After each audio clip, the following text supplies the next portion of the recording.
Bismillahirrahmanirrahim. Assalamualaikum warahmatullahi wabarakatuh. Mahasiswa sekalian, calon pendidik yang berbahagia, dan juga para pendidik di mana saja Anda berada. Alhamdulillah, kita akan lanjutkan kembali materi kita tentang pendekatan penelitian. Pada kesempatan ini kita masuki bagian tema baru ya, ini penelitian positivistik, satu bagian dari positivisme ya. Nah, penelitian positivistik merupakan penelitian yang mengikuti prinsip positivisme dan realisme, disebut dengan penelitian dengan pendekatan positivistik ya. Penelitian yang mengikuti prinsip positivisme dan realisme disebut dengan penelitian dengan pendekatan positivistik ya. Sehingga mungkin kita pernah mendengar ya, penelitian dengan pendekatan kuantitatif ya. Nah, itu nama lainnya ya. Nama asalnya adalah pendekatan positivistik. Maka dikatakan di sini kadang-kadang disebut penelitian kuantitatif ya, karena data yang diperoleh dari pengukuran yang sifatnya kuantitatif atau angka-angka. Penelitian kuantitatif juga datanya bisa berupa kualitatif yang nanti diangkakan ya.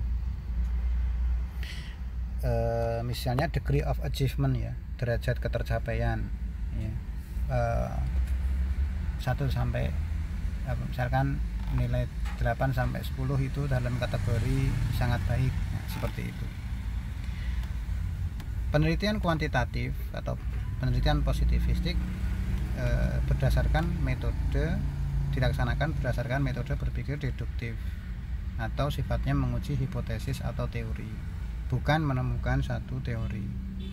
Artinya teori itu sudah ada, nah itu kebenarannya akan diuji di lapangan.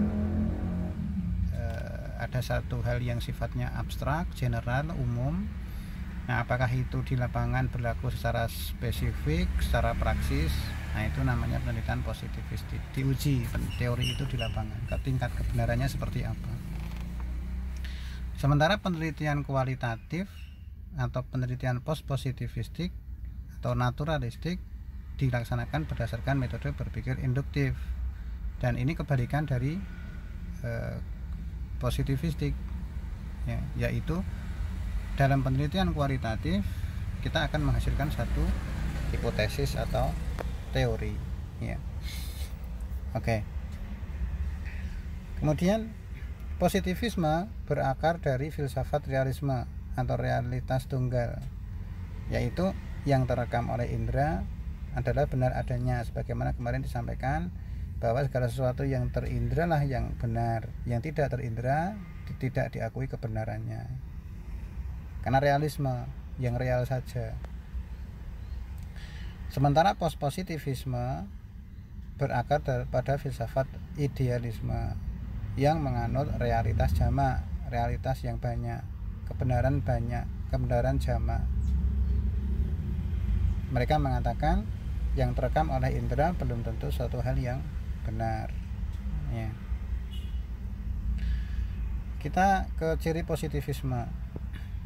Dalam penelitian positivistik ada satu manipulasi variabel yang dapat diukur secara kuantitatif.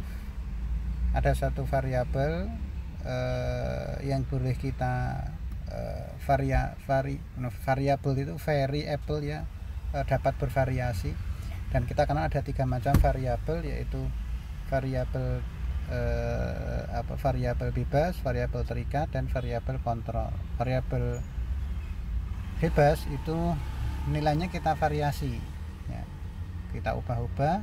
Sementara variabel terikat itu menilainya akan berubah ya, seiring dengan perubahan variabel bebas, maka dia dikatakan terikat ya, terikat oleh variabel bebas. Nama lainnya variabel bebas adalah variabel tak gayut, sementara variabel terikat disebut dengan variabel gayut ya. Penelitian ini ingin mencari kebenaran hukum yang universal. Ada sampling untuk mencari generalisasi. Ketika sampling itu digeneralisasi, maka menjadi satu hukum yang sifatnya umum. Ya. Kemudian dia mengamati gejala yang dapat diindra, yang tidak ya tidak diamati. Maka ruang kolbu seseorang itu tidak kemudian menjadi satu objek penelitian kuantitatif, ya, penelitian kuantitatif atau positivisme. Dalam penelitian positivisme, alat ukur menjadi satu hal yang sangat penting dan perlu disiapkan dengan baik.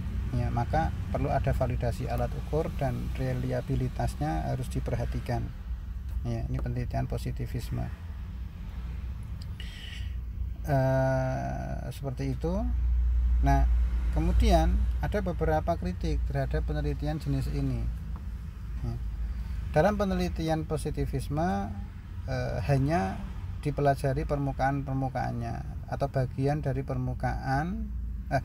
permukaan dari permasalahan yang real, tidak sampai ke dalam, ya, tidak sampai ke intinya.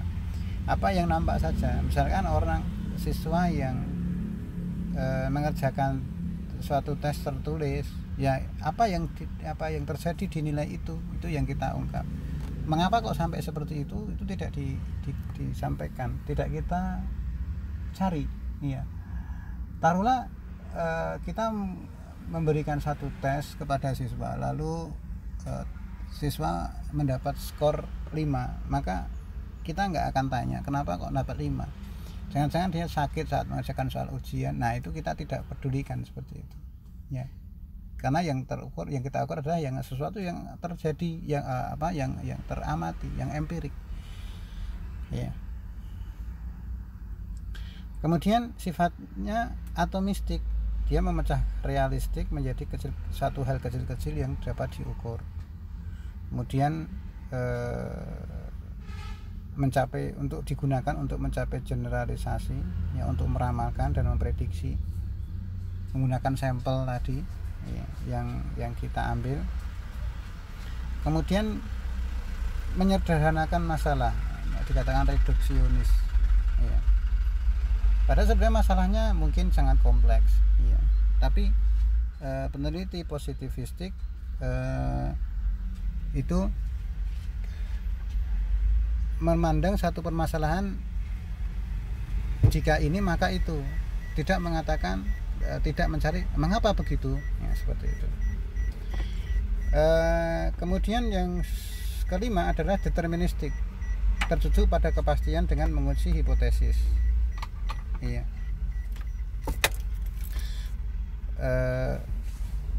Dikatakan kepastian karena kebenarannya satu, ya, atau tunggal. Ada hipotesis, jawaban sementara yang itu akan kita cari kebenarannya lewat penelitian ini, sehingga terjawab ya atau tidak, seperti itu.